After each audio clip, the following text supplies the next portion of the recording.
咁多位家長你哋好啊，歡迎你哋嚟到 Poly Ed 啊！我相信呢個時間咧，你哋嘅小朋友已經同我哋嘅老師做咗呢個學術嘅評估啦。而我哋嘅老師咧亦都推介你嘅小朋友上我哋嘅 OEP Oral English Program 嘅課程嘅。喺呢一度咧，我呢個時間講解下我哋 OEP 嘅課程係包含啲咩嚟㗎啦。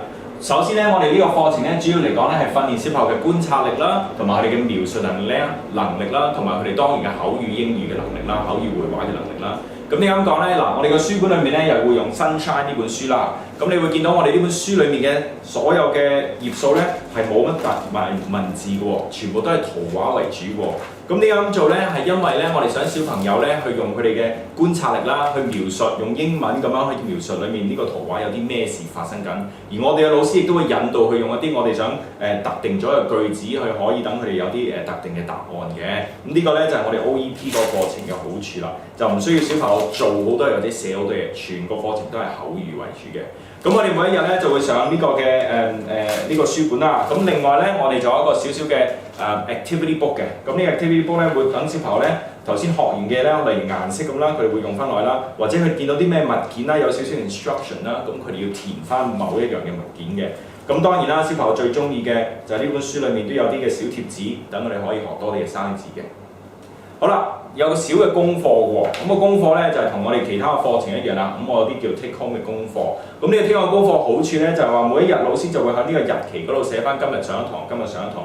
之後你哋嘅小朋友咧就有呢個能力可以答翻佢哋嘅問啦，或者係答翻呢個問題啦。當你問咗呢個問題，而你嘅小朋友答翻你嘅話咧，你哋可以喺呢啲星星嗰度簽翻個名。當佢哋有5個星星嗰陣時咧，佢哋就可以同我哋前台嘅同事攞翻一份小嘅禮物㗎啦。咁呢個係一個好開心嘅功課，佢哋可以做得到嘅。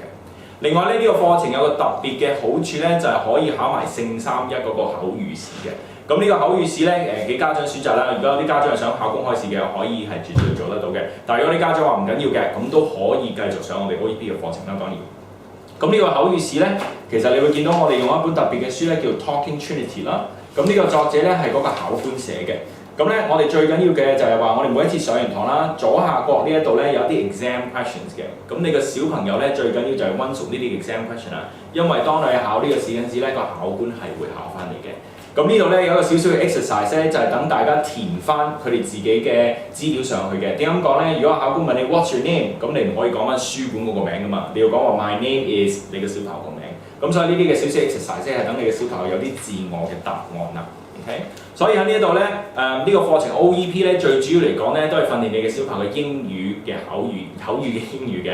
咁咧其實我其他嘅課程咧 Poly 都係適合你嘅喎，例如我哋嘅全科英語班啦 ，FE Plus 1、2同3啦。咁我哋有我哋拼音嘅課程啦。如果有啲家長係淨係想去考 Trinity 呢個試啦，咁我哋都有特定一個嘅聖三一嘅考試嘅班啦。咁最後一個咧 Drama 班咧，一個話劇班咧，亦都適合你哋嘅小朋友嘅。好啦，其他資料咧報班嘅情況咧，咁可以同我哋前台嘅同事繼續聯絡啦。